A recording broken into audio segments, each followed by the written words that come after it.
Muito bem, pessoal, uma vez conhecidas aí as principais noções de atos administrativos, os seus atributos, é importante que a gente estude agora os elementos dos atos administrativos, os seus requisitos de validade. Legal? Elementos dos atos administrativos, nós não podemos confundi-los com os atributos dos atos. Atributos, amigos, são as características do ato administrativo. Tá legal? A gente sabe lá que ele possui característica de presunção de legitimidade, né, tipicidade, alguns imperatividade, autoexecutoriedade, mas isso tudo são características dos atos. E quando a gente vai falar em elementos, amigos, elementos são as pequenas partes integrantes dos atos administrativos. E aí nós teremos 5 elementos, né? Esses 5 elementos estarão presentes em todos os atos administrativos. São elementos essenciais, elementos da própria validade do ato administrativo. Bacana? Em primeiro lugar, nós vamos aqui adiantar para vocês quais são já estes 5 elementos, uma breve noção sobre cada um deles, e depois nós vamos detalhar cada um destes 5 elementos juntos aqui nesta aula. Beleza? Olha só, comigo aqui na tela. Os 5 elementos dos atos administrativos são esses aqui na tela. Nós podemos memorizá-los usando aquele mnemônico CFF-MO, CFF-MO ou COFIFOFOB, né? E esse mnemônico, esses mnemônicos, são de competência, legal? Competência, quem a lei diz que pode praticar aquele ato administrativo, ou seja, quem a lei diz que é competente para praticar aquele ato. Finalidade, pessoal, que é que eu vou praticar aquele ato administrativo? Legal? Qual é o interesse público que eu estou buscando com a prática daquele ato administrativo? Bacana? Forma. A gente sabe que o ato administrativo é uma declaração, é uma manifestação de vontade da administração pública ou de um particular que lhe faça às vezes, não é isso? Agora, aqui a forma é justamente o modo de exteriorização daquela declaração, daquela manifestação de vontade. Bacana? Depois a gente passa aqui para o motivo do ato administrativo. Vem cá, por quê? Né? Qual é a causa daquele ato administrativo? Então, o motivo são as razões de fato e de direito que levaram a administração a praticar aquele ato. Tá legal? E por fim, nós teremos o objeto do ato administrativo. No objeto, talvez seja o elemento que cause mais dúvidas aí, porque o objeto, amigos, ele acaba se confundindo com o próprio ato administrativo. O objeto é o conteúdo, é o efeito prático esperado daquele ato administrativo. Então, nós temos lá, por exemplo, um ato administrativo de concessão de férias. Beleza. Qual que é o objeto do ato? Conceder as férias para o servidor. Então, o objeto acaba se confundindo com o próprio ato administrativo.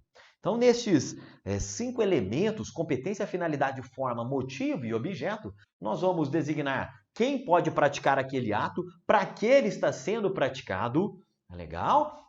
Como é que ele se exterioriza, né? Por que ele está sendo praticado e exatamente, né, o que é aquele ato. Bacana? Então, respondendo essas perguntas, nós teremos aí estes 5 elementos ou requisitos de validade do ato administrativo, são as pequenas partes dos atos administrativos. Bacana? Muita atenção, pessoal, por quê? O que vai acontecer? A gente já até havia mencionado anteriormente, mas o que vai ocorrer é que competência, finalidade e forma serão sempre elementos vinculados do ato administrativo. Legal? Sempre. A gente já comentou isso antes, mas esse é um ponto bem importante. Vamos frisá-lo aqui, porque os outros 2 elementos, motivo e objeto, é neles que nós identificaremos se o ato é discricionário ou vinculado. Tá legal? Estes elementos serão discricionários no ato discricionário, né, e serão vinculados no ato vinculado. Bacana? Para que a gente realmente observe, né, visualize isso aí na prática, vejam só este exemplo, meus amigos. Vejam só este exemplo aqui que eu vou trazer para vocês. Imagine só, imagine que, inclusive é um exemplo concreto, tá legal? Um exemplo meu, né? Imagine só, lá em determinado ano, lá em 2019, nasceu minha filha. Bacana? E nasceu minha filha, o que eu fiz? Eu fui e pleiteei a concessão de uma licença paternidade. Legal? Pleiteei lá a concessão de uma licença paternidade, bacana, e essa licença foi concedida. Essa licença foi concedida. Então, lá no ano de 2019, já tem algum tempo, foi praticado um ato, a administração praticou um ato administrativo de concessão de licença paternidade. Né? E o que apareceu lá? Por exemplo, apareceu lá o secretário de Recursos Humanos do órgão tal, né? Lá do TCU, por exemplo, secretário de RH, ele concede licença paternidade ao servidor fulano de tal, legal? A um servidor fulano de tal, pelo prazo de, vamos colocar lá, de 20 dias, né, que já tinha a prorrogação, a contar da data tal. Bacana, a contar da data tal. Isso aqui foi publicado lá no boletim interno, por exemplo, como sendo uma portaria. Legal. Então, como sendo lá uma portaria. Então, nós estamos diante, sim, de um ato administrativo praticado lá em 2019.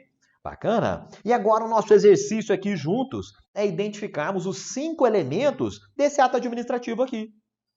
Legal? Olha só. Competência, meus amigos. Quem é que praticou aquele ato administrativo? Quem é que a lei dizia que poderia praticar aquele ato administrativo? Foi o secretário de Recursos Humanos. Legal? O que vai acontecer? Eu vou lá no regimento do órgão, né? Eu vou olhar ali quem é que o regimento diz que é competente para praticar esse tipo de ato. Eu checo se tem uma delegação de competência ou não. E aí eu vou checar, eu vou conseguir perceber quem é o órgão, quem é a autoridade competente para praticar aquele ato. No meu exemplo aqui, foi o secretário de Recursos Humanos, lá de Gestão de Pessoas. Bacana? Olha só, qual foi a finalidade da prática daquele ato administrativo? Meus amigos, a finalidade imediata, a finalidade geral de todo ato administrativo é o alcance do interesse público. Legal? E aqui especificamente o interesse público de proteção à paternidade. O ordenamento jurídico, ele deseja sim resguardar, proteger ali esse momento da paternidade. Bacana? Então essa é a finalidade da prática daquele ato. Qual que é a forma, qual que é o modo pelo qual se exteriorizou aquele ato administrativo, pessoal? Ele se exteriorizou na forma de uma portaria, beleza? Então aquela é a forma do ato, a portaria. Bacana? Qual é o motivo, né? Aqui o bicho pega. O que vai acontecer? Qual é a causa da prática daquele ato administrativo? Pessoal, nós temos ali 2 causas. Legal? Eu tenho uma causa de fato, vamos trocar aqui a nossa cor. Nós temos uma causa de fato e uma causa de direito. Beleza? Qual é a causa de fato? Pessoal, nasceu a filha do Daudi. Nascimento de filho. Inclusive, eu apresentei lá uma certidão de nascimento. Legal. Eu, inclusive, comprovei aquele motivo fático. Beleza. E qual que é a causa jurídica? Os pressupostos de fato e de direito. O artigo X. O artigo X, inciso Y, lá, por exemplo, da Lei 8.112, do Estatuto. Enfim, então tem uma norma jurídica motivando, respaldando a prática daquele ato. Beleza? Motivo, portanto, são as razões de fato e de direito que levaram a administração à prática daquele ato administrativo. Beleza? E qual é o objeto daquele ato, pessoal? O objeto daquele ato acaba se confundindo com o próprio ato, é a licença paternidade propriamente dita. Essa é eu vou modificar o mundo jurídico, tá legal? Imagine aí. Aqui sou eu, tá? Bacana. E aqui é a união, né? A pessoa jurídica com a qual eu tenho um vínculo estatutário. Beleza. Então, existe aqui, ó, uma relação, um vínculo jurídico entre o Daudi e a União, aquela pessoa jurídica. Bacana. O que vai acontecer? Esse vínculo jurídico aqui vai ser alterado. Ele vai ser alterado. Então, eu vou alterar o mundo jurídico, legal? Eu vou alterar o mundo jurídico e reconhecer um direito. Do direito de que aquela pessoa fique tantos dias, né, 15, 20 dias sem trabalhar, né, 5 dias sem trabalhar, 20 dias sem trabalhar, recebendo a sua remuneração. Esse é o direito que está sendo reconhecido aqui. Então, aquele vínculo, né, do servidor público aqui, ele será alterado naqueles 5, naqueles 20 dias, né, em virtude da concessão dessa licença paternidade. E aí nós temos os 5 elementos do ato administrativo: competência, finalidade, forma, motivo, de fato e de direito, e o objeto. Legal? Vejam como isso já caiu em prova, amigos. Olhem só. Tem questão que cobra de modo bastante amplo, né, como esta aqui da tela. De acordo com a doutrina majoritária, os elementos fundamentais do ato administrativo são, legal, forma, competência, atribuição, finalidade e objeto. Né? Vamos lá de novo. CFF. Opa, vou caprichar aqui, né? CFF-MO. Beleza. Competência está aqui, finalidade está aqui, forma está aqui, objeto está aqui. Faltou o quê? O motivo. Tá? E ele trocou aqui motivo por atribuição, aí está errado. Beleza?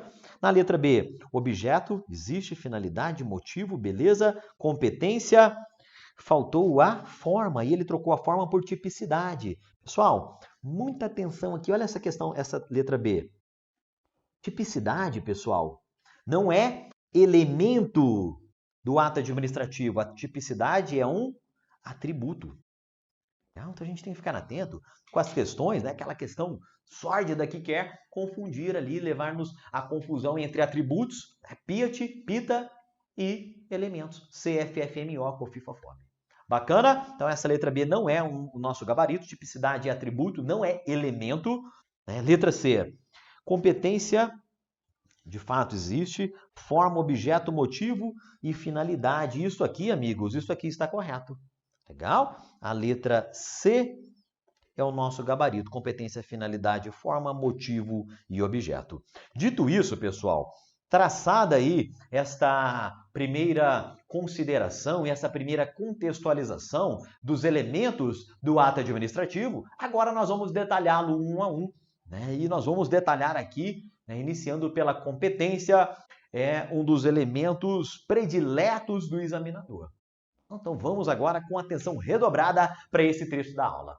Competência, a gente sabe, né, é justamente aquela atribuição, aquele poder que a lei deu ao órgão, que a lei deu à autoridade, ao agente público para praticar o ato. Legal? Eu posso chamar de competência, parte da doutrina chama também de sujeito do ato administrativo, quem praticou, quem pode praticar o ato administrativo. E aí, a grande pergunta que surge é: tudo bem, Daudi, entendi, competência é quem pratica, quem pode praticar, mas como é que eu sei quem pode praticar, quem pode fazer o quê? E aí isso nos leva às fontes de competência. Tá legal? As fontes de competência, olha só, nós temos basicamente 3 fontes de competência.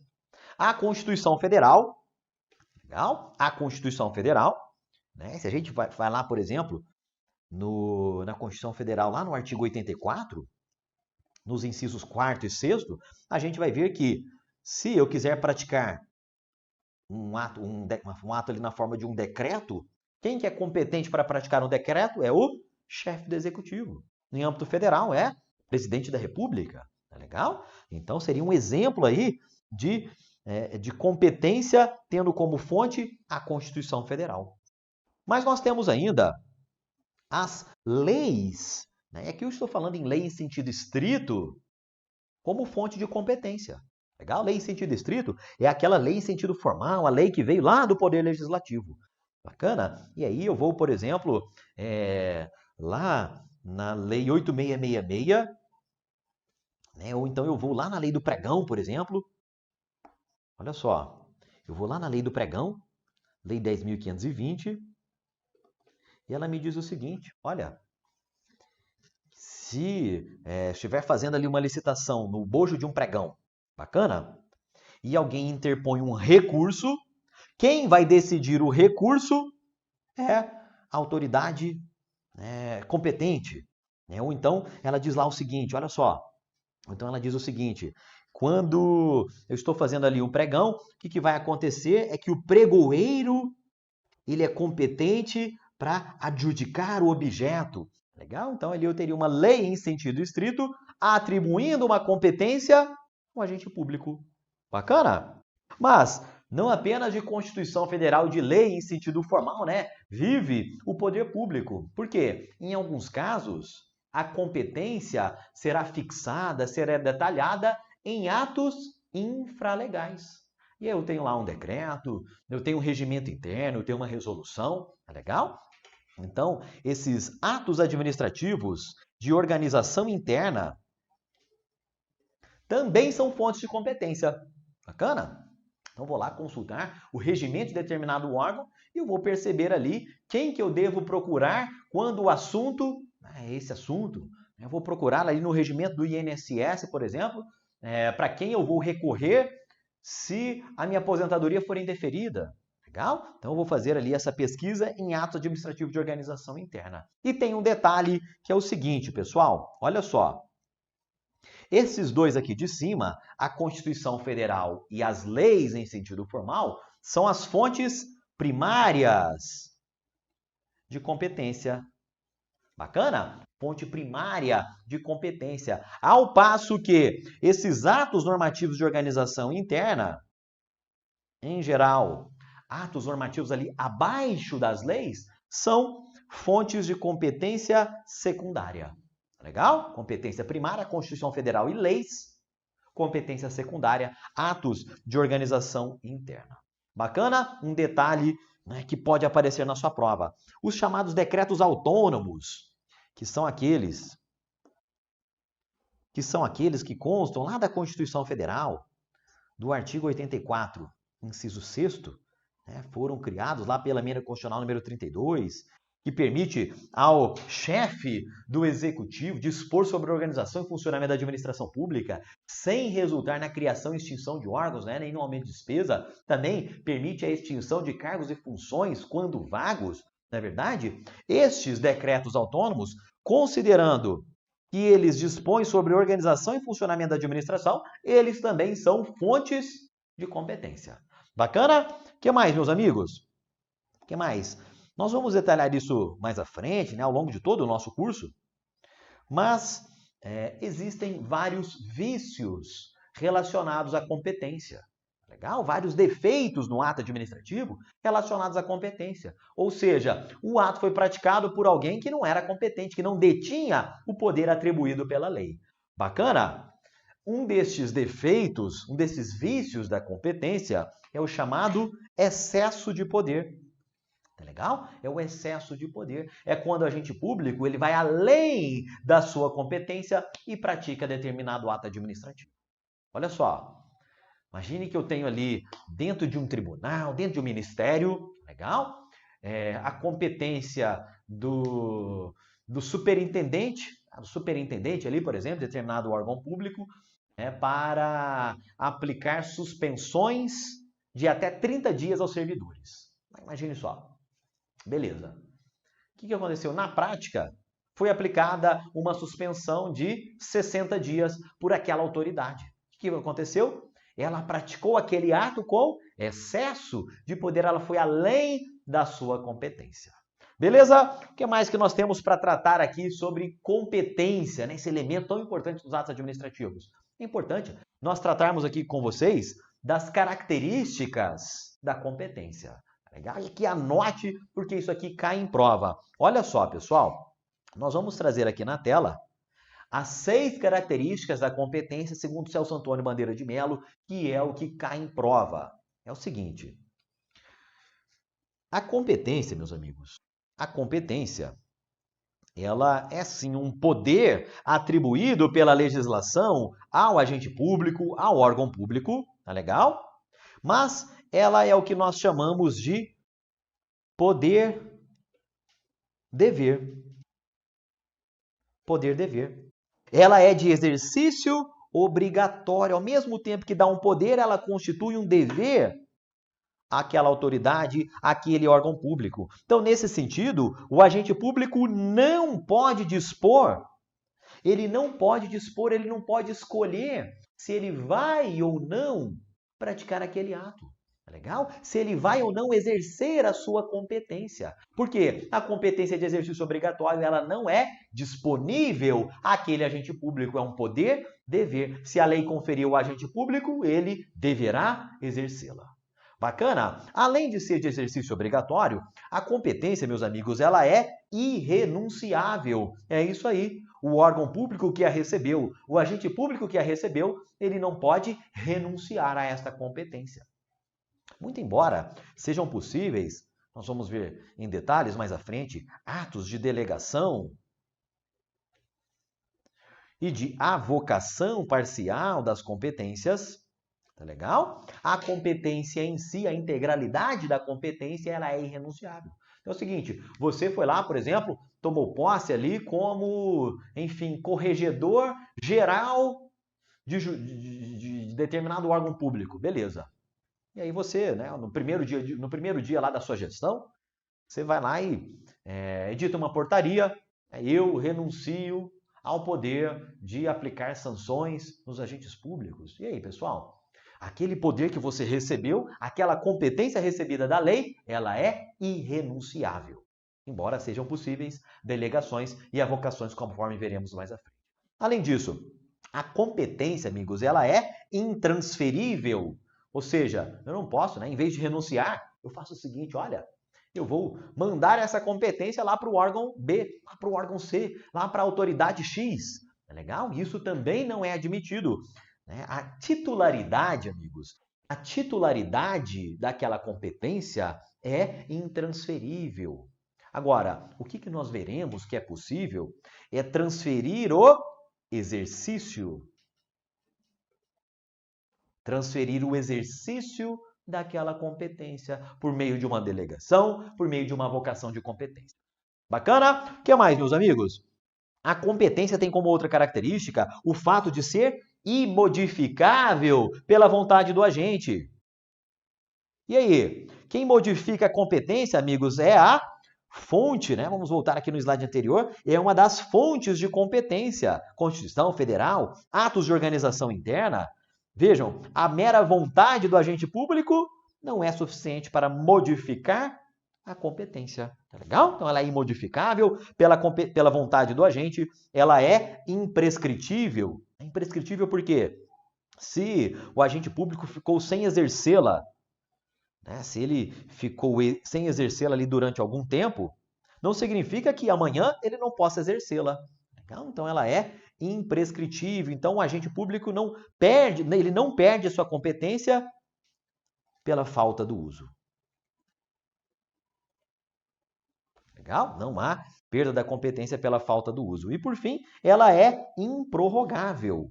Olha só, imagine ali que eu tenho um processo administrativo, bacana, e quem começou a atuar ali e praticar uma série de atos naquele processo foi uma determinada autoridade, e aquela autoridade, amigos, ela é incompetente. Bacana? O que acontece? Ela já praticou vários atos, mesmo sendo incompetente. Isto automaticamente a torna competente para a prática dos demais atos daquele processo? E a resposta é não. Legal? E daí surge essa característica da improrrogabilidade. A competência é improrrogável. Se for praticado um ato ali por alguém incompetente, isso não o torna automaticamente competente para a prática do ato. Beleza?